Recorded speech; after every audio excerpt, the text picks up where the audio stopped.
Assalamualaikum warahmatullahi wabarakatuh. Selamat datang di Sewu Kuto Virtual Tour bersama saya Ramadan Eka Putra yang akan bertugas sebagai moderator dalam virtual tour wisata Strawberry ini. Adapun anggota kelompok kami lainnya yaitu Puspita Nurfadilah, Lucy Rahmawati, dan Livia Zevani. Baik, langsung kita mulai saja ke virtual tour wisata Strawberry ini bersama kami Sewu Kuto Tour and Travel.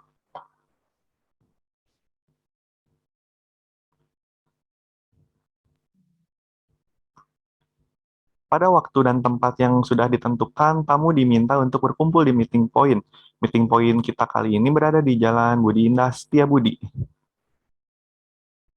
Nah, setelah tamu sudah berkumpul semua, kami akan melakukan perjalanan ke destinasi wisata yang pertama, yaitu rumah produksi Siva.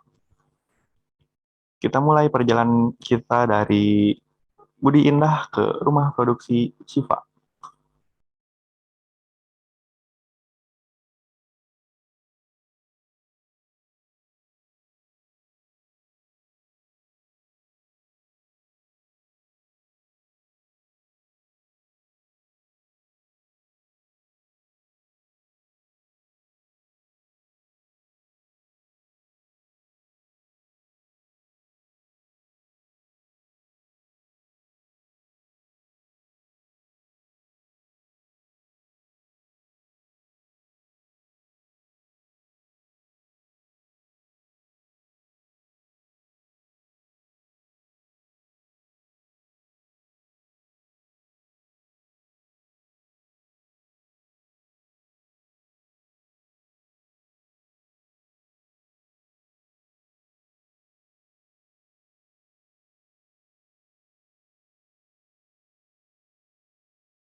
Nah, teman-teman, kita sudah sampai di rumah produksi Strawberry Siva.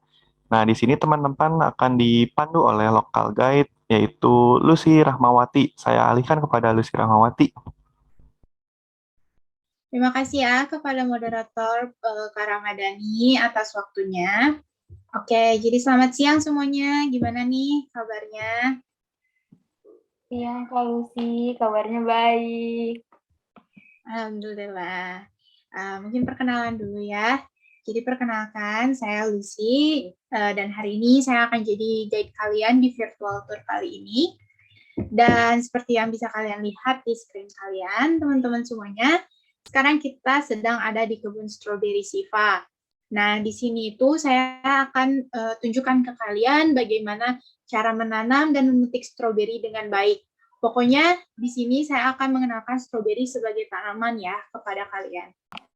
Oke, teman-teman semuanya, sekarang kita ini lagi ada di kebun stroberi. Bisa kalian lihat di layar kalian. Di sini saya akan menunjukkan ke kalian bagaimana caranya menanam dan memetik stroberi dengan benar. Pokoknya di sini saya akan mengenalkan stroberi sebagai tanaman. Tapi sebelumnya buat para kakak-kakak yang ada di sini, meskipun ini virtual tour, kita harus tetap memperhatikan jalan ya, karena trek yang akan kita lewati itu berupa tanah yang rawan banget terpleset. Jadi hati-hati semuanya, jangan sampai terpleset.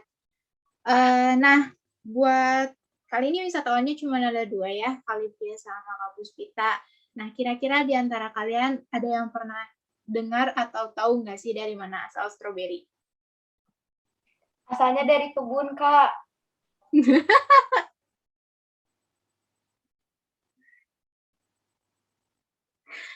Oh iya, benar dari kebun. Maksudnya dari negara mana gitu. Oke, jadi gini ya, saya bakal kasih tahu ke kalian.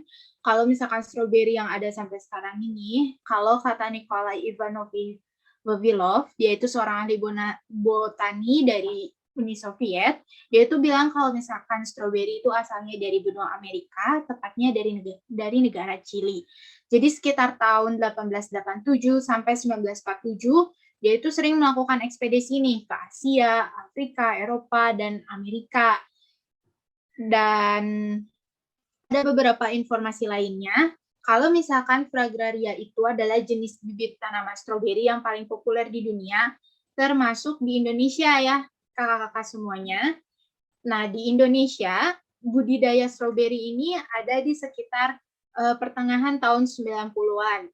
Di tahun ini saya yakin nih, teman-teman yang ada di sini pasti belum lahir karena saya juga sama. Nah, untuk budidaya yang pertama itu ada di daerah Ciwidey. Tapi lambat laun kan mulai berkembang dan budidayanya juga akhirnya sampai ke daerah Palembang. Kalau misalkan di Lembang, varietas stroberi yang sering dibudidayakan itu paling banyak itu jenis Santum sama Nyoho, di mana kedua varietas ini cocok di tempat tropis yang cenderung kering dan akhirnya nantinya si buahnya itu biasanya diolahnya jadi selai sama jelly. Tapi Santum sama Nyoho ini juga termasuk ke dalam jenis stroberi yang gampang banget berbuah. Dan kalau misalkan emang kalian lebih suka stroberi yang dimakan segar-segar secara langsung, itu biasanya yang ditanam itu varietas Charlie, Tristar, sama Oso Grande. Nah, oke teman-teman semuanya, sekarang kita jalan ke sebelah barat sedikit. Di sini ada fotonya Pak Unang. Pak Unang ini lagi menanam stroberi ya. Nah, kalau misalkan untuk tanaman stroberi ini sendiri, dia biasanya lama penyinaran cahaya matahari yang dibutuhkan itu sekitar 8-9 jam per harinya. Nah, stroberi ini juga termasuk ke dalam tanaman subtropis ya, teman-teman semua, yaitu bisa beradaptasi dengan baik di dataran tinggi tropis yang emang punya temperatur sekitar 17-20 derajat Celcius, dan kelembaban udara yang paling baik, paling cocok buat tanaman stroberi itu ada di antara 80-90%. Nah, kalau misalkan buat cara menanamnya ya, dari bibit stroberi yang udah ada daun-daunnya, nah biasanya kita bisa siapkan dulu polybag, dan si polybagnya itu di bagian bawahnya harus ada lubangnya gitu. Nah, nanti kita masukkan dulu batu-batu kecilnya supaya nanti si lubangnya itu tidak tersumbat sama tanah. Nah, nanti si polybagnya itu kita beri tanah sekitar 3/4-nya, terus kita kasih sekam sedikit, kita kasih kompos juga, pokoknya perbandingannya 2:1:1. Nah, kalau misalkan bibit stroberinya dia udah punya daun, helai daunnya sekitar 4-7, itu kita bisa langsung pindahkan ke polybag-nya. Caranya itu, tadi kan udah diisi ya, tanah, sekam, sama kompos, itu kita lubangi dulu tengahnya, kita ambil bibitnya dari tanah di sekitaran akarnya, terus kita masukkan ke lubang yang sudah kita buat tadi dengan posisi tegak. Nanti kita tambahkan lagi tanah di sekitarnya sedikit. Nah, kita bisa meletakkan si polybagnya itu di tempat terang, tapi tetap harus aman dari hujan ya. Nanti kalau misalkan emang udah tumbuh daun baru, kita bisa meletakkan si polybagnya itu di tempat terbuka.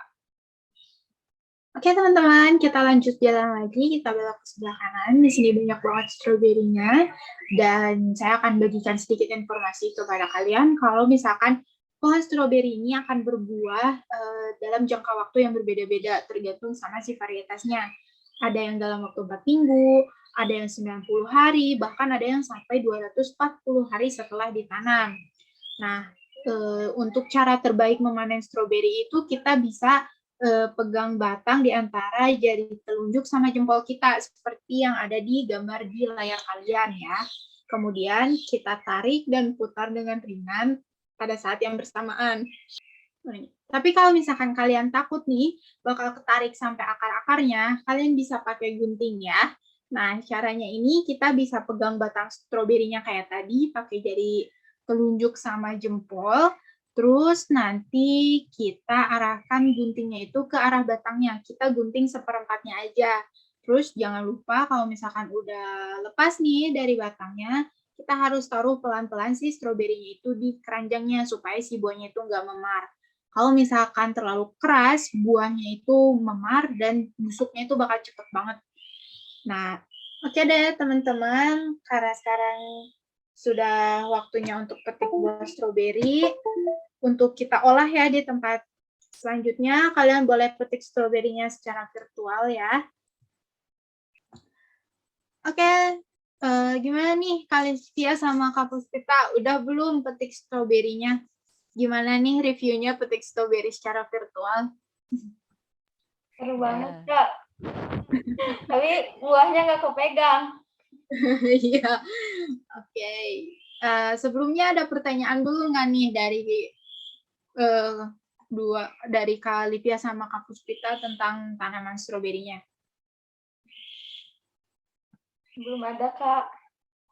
Oke, kalau misalkan belum ada, sekarang kita bakal langsung lanjut aja ya ke rumah produksi Sifanya. Bisa lewat sebelah kiri ya, Kak. Nah, oke teman-teman semuanya, sekarang kita udah tiba nih di rumah produksi Siva. Ini jadi rumah produksi Siva ini tempat membuat olahan stroberi homemade ya. Dan si rumah produksi ini biasanya memproduksi selai itu kalau misalkan emang lagi ada pesanan. Jadi selai stroberinya ini masih fresh gitu. Karena buahnya diambil dari kebun, langsung diolah tanpa pengawet. Jadi daya tahan si selai stroberinya ini nggak bisa tahan sampai berbulan-bulan ya. Nah, kalau misalkan kayak gitu, saya punya sedikit informasi lagi nih buat teman-teman sekalian. Kalau misalkan buah stroberi ini banyak banget manfaatnya. Di mana si buah stroberi ini bisa menjaga daya tahan tubuh kita karena buahnya itu mengandung vitamin C. Kalau misalkan kita mengonsumsi sekitar 150 gram buah stroberi seharinya, itu bisa mencukupi kebutuhan vitamin C kalian semua. Nah, kalau misalkan buat Kalivia sama Kak Puspita gimana nih? Suka konsumsi stroberi juga nggak setiap harinya? Nggak asam. Oh, nggak suka asam. Ini susah ada stroberinya, Kak. Oh iya, oke. Nah, kalau misalkan kayak gitu, kalian harus sering-sering ya makan stroberi. Karena kalau misalkan kita makan stroberi, itu juga bisa menurunkan resiko kanker. Karena si buah stroberi itu juga punya kandungan nutrisi, selain vitamin C itu ada ellagic acid, ada vitamin C, ada vitamin E-nya juga yang nantinya itu bakal berperan sebagai zat antioksidan. Nah, saya mau tanya lagi nih sama Kalivia sama Kak Puspita. Kira-kira tahu nggak sih biasanya stroberi itu diolahnya jadi apa aja? Jadi selai. Care. Ya, betul. Ada lagi? Boleh Kak Livia jawab satu aja. Saya mau dengar suaranya. Jadi skincare. Oh iya, benar. Bisa juga ya skincare rasa stroberi. Oke, jadi betul ya, stroberi itu buahnya bisa diolah juga jadi jus, jadi smoothie, jadi es krim, cake, salad, terus jadi selai, bahkan jadi skincare juga ya sama kata Kalivia. Nah, sekarang itu kalian semua, teman-teman semuanya, bakal lihat proses membuat selai stroberi. Di sini saya sebenarnya bakal kasih tahu aja sih cara membuat selai stroberinya itu. Nah, kalau misalkan caranya itu, kita bisa cuci si buah stroberinya dulu sampai bersih, terus nanti kita potong-potong kecil-kecil. Nah, nanti kalau misalkan udah dipotong, nah kita masukin si stroberinya itu ke campuran gula pasir, air lemon, sama air. Nanti kita tinggal masak aja, diaduk terus sambil ditekan-tekan si buah stroberinya supaya hancur. Tunggu sampai si airnya menyusut dan mengental. Kita tinggal matikan apinya dan kita biarkan sampai si panasnya itu hilang. Kalau misalkan udah nggak panas, itu udah bisa dikonsumsi sama kakak-kakak semua. Jadi ini cara membuat selai stroberinya itu gampang banget ya, bisa dicoba di rumah kalau misalkan lagi ada stroberi, nggak kepake itu. Nih teman-teman, kita kan udah berkebun ya, udah lihat proses menanam stroberinya, terus kita juga udah petik stroberinya, kita juga udah tahu cara atau proses membuat selai stroberi. Gimana nih Kalivia, Kak Puspita sama moderator kita Kak Ramadhani, haus gak? Haus. Oke, sekarang kita bakal buat strawberry milk ya, tapi secara virtual. Karena kan kita butuh yang seger-seger juga ya. Nah, sebenarnya saya cuma mau kasih tahu ke kalian kalau misalkan gimana caranya membuat strawberry milk gitu. Nah, gampang banget. Kita cuma tinggal sediain gelas, terus kita tinggal kasih selai stroberi di bawahnya, terus kita tambahin es, dan kita masukin susu full cream. Kalau misalkan udah kayak gini, kita tinggal aduk aja pakai sedotan dan bisa diminum. Tapi sayangnya karena kita virtual, kita nggak bisa minum dan buatnya secara langsung. Oke deh, tur kita di rumah produksi dan kebunnya Siva ini udah selesai. Sekarang kita tinggal makan siang nih. Nah, teman-teman semua, kita bakal makan siang di Bukit Strawberry. Oke, teman-teman semuanya, sekarang kita udah tiba di Bukit Strawberry Lembang buat makan siang. Karena ini virtual tour lagi ya, jadi kita cuma bisa sajikan si fotonya aja. Dan menu makan kita hari ini adalah ayam dengan sambal gami khas strawberry. Jadi yang spesial di makanan ini adalah ayam penjatan goreng yang dipadukan sama sambal goreng dari strawberry ini, teman-teman. Cukup unik ya. Ada yang pernah cobain nggak sambal strawberry ini? Belum pernah. Belum. Oh, oke. Berarti selamat menikmati secara virtual. Oke, karena makan siangnya udah selesai, virtual juga. Semoga sampai ke kalian aja ya rasa si makanannya itu. Oke deh teman-teman semuanya, sekarang kita akan berpisah. Terima kasih atas waktunya ya untuk menghadiri virtual tour kali ini. Dan untuk perjalanan pulang kalian ini akan kembali dipandu oleh moderator. Saya Lucy, pamit undur diri. Sampai jumpa semuanya di lain waktu. Waktu dan tempat saya kembalikan kepada moderator. Terima kasih. Baik, terima kasih kepada Kakak Lucy Rahmawati yang telah menjadi tour guide kita selama di tempat-tempat wisata ini. Baik nih teman-teman, gimana, seru nggak nih wisatanya? Seru. Nah, punya pengalaman baru kan teman-teman tentang strawberry-strawberryan ini. Kita sekarang sudah waktunya kembali ke Bandung. Semoga teman-teman bisa menikmati wisata-wisata yang telah kami lakukan barusan. Saatnya kita kembali ke tempat meeting point awal. Baik teman-teman semua, kita akan melakukan perjalanan pulang ke tempat meeting point. Baik teman-teman, sudah sampai kita di tempat tujuan akhir kita, yaitu tempat meeting point. Terima kasih kepada teman-teman yang sudah mengikuti virtual tour wisata Strawberry ini. Saya Ramadan Eka Putra dari Sewu Putra Tour and Travel mengucapkan terima kasih banyak dan pamit undur diri. Wassalamualaikum warahmatullahi wabarakatuh. Waalaikumsalam warahmatullahi wabarakatuh. Terima kasih Sewu Kuto.